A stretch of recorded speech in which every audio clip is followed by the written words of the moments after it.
Sir, ஊழல் வழக்கில் கைது செய்யப்பட்ட ஒரு துணைவேந்தரை ஒரு ஆளுநர் போய் நேற்று சந்தித்து அவருக்கு ஆதரவு திரட்டுறார் தமிழ்நாட்டில். இதை பத்தி என்ன நினைக்கிறீங்க? எதிலும் ஒரு ஒரு ஏடாகூடமான காரியத்தை செய்வது நம்முடைய ஆளுநர் அவர்கள் கொஞ்சம் பரபரப்போடு செயல்படுகிறார். அதில் ஒன்றுதான் இதுவும்.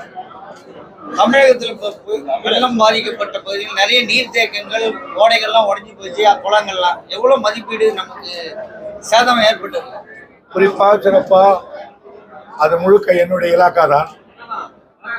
என்னிடத்துல வந்த கணக்கு பிரகாரம் சுமார் 760 இடங்களுக்கு உடைப்புகள் சிறிதும் பெரிதும் கரைகள், வாய்க்கால்கள், மதகுகள் என்று உடைந்திருக்கிறது.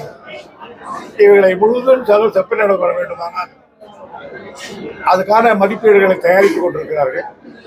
ஆனால் முழு விவரங்கள் இன்னும் 2 நாளில் கிடைச்சிடும். ஆனால் எனக்கு வந்த செய்தி பிரகாரமே சுமார் ஒரு 2000 கோடிக்கு மேல் தேவைப்படும் என்று எங்கள் அதிகாரிகள் என்னிடத்தை சொல்லிக் கொண்டிருக்கிறார்கள். சார், அமைச்சர் பொன்முடியிலே வழக்கு ஆஜராவதிலிருந்து விலக்கு அறிவிச்சிருக்காங்க. திமுக பொதுச் செயலாளர் முறையில் உங்களுடைய பார்வை எப்படி சார்? அதுல உங்களுடைய பார்வை எப்படி சார்? திமுக பொதுச் செயலாளர் நீட் எதிர்ப்புன்றது தேசத்திற்கு எதிர்ப்பு ஆளுநர் தமிழிசை சவுந்தரராஜன் சொல்லியிருக்காரு. ஐயோ, ரொம்ப பெரியவங்க.